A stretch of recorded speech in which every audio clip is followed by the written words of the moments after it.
اللہ ہی اللہ کیا کرو، دکھ نہ کسی کو دیا کرو، جو دنیا کا مالک ہے نام اسی کا لیا کرو۔ السلام علیکم ورحمۃ اللہ وبرکاتہ۔ دوستو، بڑی خوشیوں کا اظہار کر رہا ہوں، رب العالمین کا، اس کے احسان کا شکر ادا کرتے ہوئے یہ بات کر رہا ہوں کہ بس اب یوں سمجھیے کہ آخری ہی دن ہے، اب بہت جلد ہو سکتا ہے کہ چاند نظر آ جائے، اور آج یہ ہمارے چینل کا بھی یوں سمجھیے کہ اس ایپیسوڈ کے اعتبار سے آخری دن ہے، پھر 3 دن کی ہمارے چینل کو بھی عید کی چھٹیاں ہو جائے گی۔ پیغام رمضان کا سلسلہ الحمدللہ پورا رمضان آپ تک ہم نے پہنچایا ہے۔ محنت تو بہت لگی ہے، تکلیفیں تو بہت ہوئی ہے، لیکن انشاءاللہ اللہ کی ذات سے قوی امید ہی نہیں، یقین ہے کہ ثواب بھی اللہ نے بہت دیا ہوگا اور دیا ہے۔ ہم تو یقین کے ساتھ کہہ رہے ہیں، کیونکہ ایک بھی مسئلہ کسی کو معلوم ہو جائے اور اس کی عبادت، اس کا روزہ، اس کی تراویح، اس کی زکوٰۃ صحیح ہو جائے تو اس کا ثواب ہم کو بھی ملے گا، اور آپ لوگوں نے اگر آگے شیئر کیا ہوگا دوسروں تک کے ان دینی مسائل کو پہنچایا ہوگا، دینی باتوں کو پہنچایا ہوگا، تو آپ کو بھی اس کا ثواب ملے گا۔ چلیے آئیے، آج آخری ایپیسوڈ ہے ہمارے پیغام رمضان کا۔ گزشتہ کل میں نے آپ کو صدقہ فطر کی پوری اہمیت کے ساتھ ساتھ کیا دیا جانا چاہیے، کتنا دیا جاتا ہے اور کن کن کو دیا جاتا ہے، وہ ساری ڈیٹیلز آپ کے سامنے رکھی۔ آج آخری ایپیسوڈ میں آپ کو بتاؤں کہ آج ہم نماز عید کا طریقہ سن لیتے ہیں۔ آپ نے بھی سننا، کیونکہ نماز عید سال میں ایک مرتبہ ہوتی ہے۔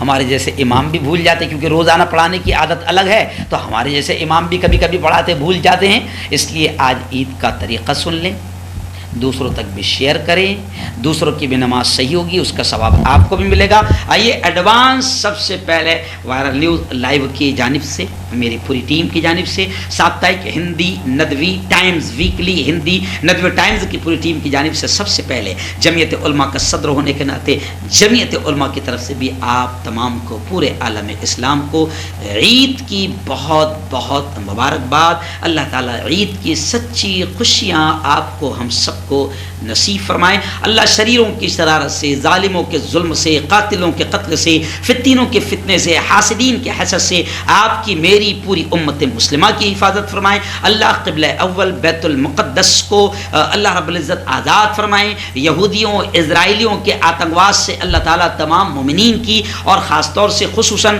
مظلوم فلسطینیوں کی اللہ حفاظت فرمائے۔ جو بیمار ہیں اللہ انہیں شفائے کامل نصیب فرمائے۔ آپ کے، میرے، ہمارے جو بھی رشتہ دار دنیا سے جا چکے ہیں، میں دعائیں کرتا ہوں کہ اللہ تعالیٰ سب کی مغفرت فرمائے، ان کی قبروں کو منور فرمائے، اور اللہ ہم کو بھی جب تک زندہ رکھیں، اسلام پر زندہ رکھیں، اور موت دے تو ہمیں بھی ایمان والی اور کلمہ والی موت اللہ نصیب فرمائے، آمین۔ آئیے نماز عید کا مختصر طریقہ۔ سب سے پہلے تو آپ اس بات کو سمجھ لیں کہ عید کی نماز واجب ہے، واجب۔ اب آپ عیدگاہ پہنچ گئے، بڑی خوشیوں کا دن ہے، اللہ سب کو نصیب فرمائے۔ یہ اس لیے بھی کہہ رہا ہوں کہ نہیں معلوم عیدگاہ جانا بھی کسے نصیب ہو یا نہ ہو، کیونکہ موت کب آ جائے گی کوئی کنفرم نہیں، کسی کو نہیں معلوم۔ میں ابھی عیدگاہ میں بیان کرنے والا ہوں اور ابھی نکل رہا ہوں۔ آج میں آپ کو خوشی کے ساتھ بتا دوں کہ حضرت مولانا رفیق صاحب ہے نا، قطر سے تشریف لائے ہیں۔ میرے لیے اپنی خوش نصیبی ہے، بلکہ میں چاہوں گا کہ مولانا اگر تھوڑا سا سامنے آ جائیں تو ناظرین کو بھی نظر آ جائے گا۔ لو شاکر بھائی وہ کرسی لو، ادھر رکھو۔ آج میرے اسٹوڈیو میں، آج میرا یہاں سے 200 کلومیٹر دور بیان ہے دھارنی، دارالعلوم دھارنی میں حضرت مولانا سلیم ندوی صاحب کے ادارے میں، وہاں پر آج ہندو بھائیوں میں بھی بیان ہے اور رات میں بھی تاک رات کا خطاب ہے، تو ہم لوگ وہاں جا رہے ہیں۔ مولانا رفیق صاحب، آپ خود ہی مولانا اگر تھوڑا سا ہلکا سا تعارف کرا دیں۔ السلام علیکم ورحمۃ اللہ وبرکاتہ۔ السلام علیکم ورحمۃ اللہ وبرکاتہ۔ ماشاء اللہ، تعارف کیا، مولانا کے پروگراموں سے وہاں قطر میں بھی مستفید ہوتے ہیں، اور یہاں بھی ساری فیملی دیکھتے رہتے ہیں، رشتہ دار احباب سارے دیکھتے ہیں، ماشاء اللہ مستفید ہوتے ہیں پروگرام سے۔ وہاں بھی ماشاء اللہ خود مہاراشٹر ہی کہ نہیں، پورے ہندوستان کے بلکہ کچھ پاکستان کے احباب بھی اور دوسرے ملکوں کے احباب بھی جو اردو سمجھتے ہیں وہ ان پروگراموں سے مستفید ہوتے ہیں ماشاءاللہ. اللہ جزائے خیر دے. اور ندوی ٹائمز اور یہ چینل جو ہے وائرل نیوز لائیو مبارک ہے. وائرل نیوز اللہ اس کو اور ترقی دے. آمین آمین اور آمین. پوری ٹیم کو جو ہے اللہ تعالیٰ جزائے خیر دے. میں آپ کو بتا دوں کہ مولانا قطر میں ہیں. کتنے سالوں سے تقریباً؟ 35 سال سے حضرت مولانا قطر میں. اور قطر میں بیٹھ کر وہاں پر علمی خدمات کے ساتھ ساتھ میں بڑے شکر کے ساتھ, اچھا نہیں لگ رہا مولانا کے سامنے بولنا, مولانا وہاں رہ کر بھی ہندوستان کے علماء کی, ہندوستان کے مدارس کی اور خاص طور سے مستحقین کی بڑی مدد فرماتے ہیں. مولانا ہماری دعائیں کہ اللہ تعالیٰ مولانا کو اس کا بہتر بدلہ اللہ نصیب فرمائے. اللہ تعالیٰ ہم لوگوں سے کام لے لے, اللہ کام لے لے اور قبول کر لے. آئیے بس میں آپ کو 2 منٹ میں نماز عید کا طریقہ بتا دوں. جی ہاں, دیکھیں جب ہم عیدگاہ جائیں گے تو اب امام کے پیچھے نیت کیسی باندھیں گے؟ جو ہمارا ایک کامن طریقہ ہے, نیت کرتا ہوں میں نماز 2 رکعت واجب عید الفطر کی, عید الفطر کی واجب 6 زائد تکبیروں کے ساتھ. اس میں 6 تکبیریں ایکسٹرا ہے, زائد ہے, تو 6 زائد تکبیروں کے ساتھ خاص واسطے اللہ کے, منہ میرا کعبہ شریف کی طرف, اور پیچھے اس امام کے, جس امام کے پیچھے آپ پڑھ رہے ہیں. اس طریقے سے یہ نیت ہو گئی جو عام طور سے ہم لوگ کرتے ہیں. یہ ہم لوگ تو اردو داں ہیں, اردو میں کرتے ہیں, لیکن ایسا نہیں کہ آپ کو یہی نیت ہے, بلکہ نیت تو دل کے ارادے کا نام بھی ہے, لیکن یہ ایک نیت ہے جو عام طور سے ہم کرتے ہیں. نیت کرتا ہوں میں نماز 2 رکعت واجب عید الفطر کی 6 زائد تکبیروں کے ساتھ خاص واسطے اللہ کے, منہ میرا کعبہ شریف کی طرف, پیچھے اس امام کے. یہ نیت ہو گئی. اب کیا ہوگا کہ جیسے ہی امام پہلی تکبیر کہے گا اللہ اکبر, تو کانوں تک ہاتھ اٹھانا ہے, اور جیسا ہمیشہ ہر نماز میں باندھتے ہیں ویسے ہی باندھ لینا ہے. پہلی تکبیر میں باندھ لینا ہے, اور پھر جو ہم ثنا پڑھتے ہیں نماز میں وہ پڑھنا ہے. پھر امام ثنا پڑھنے کے بعد امام دوسری تکبیر کہے گا اللہ اکبر, تو کانوں تک ہاتھ اٹھانا ہے, اور اب باندھنا نہیں ہے, چھوڑ دینا ہے. پھر تیسری تکبیر میں بھی اللہ اکبر کہیں گا امام, کانوں تک ہاتھ اٹھانا ہے, چھوڑ دینا ہے. اب چوتھی تکبیر میں جب امام کہے گا اللہ اکبر, تو کانوں تک ہاتھ اٹھانا ہے, اور اب چھوڑنا نہیں ہے, باندھ لینا ہے. یعنی پہلی میں باندھنا ہے اور چوتھی میں باندھنا ہے.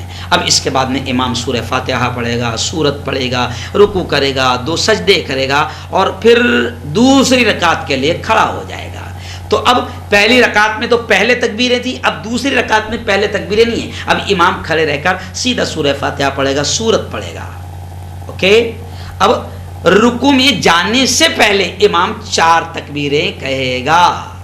رکوع میں جانے سے پہلے امام 4 تکبیریں کہیں گا. تو پہلی 3 تکبیروں میں کانوں تک ہاتھ اٹھانا ہے اللہ اکبر کہتے ہوئے, اور ہاتھ چھوڑ دینا ہے. اور پھر چوتھی جب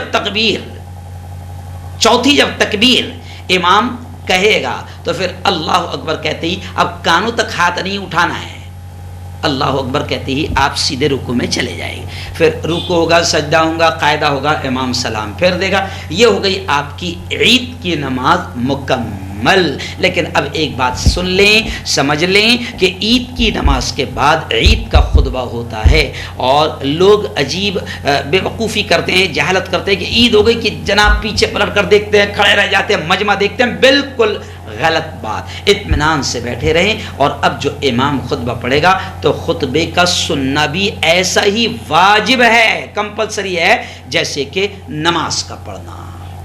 تو بس یہ ہو گیا عید کے نماز کا طریقہ.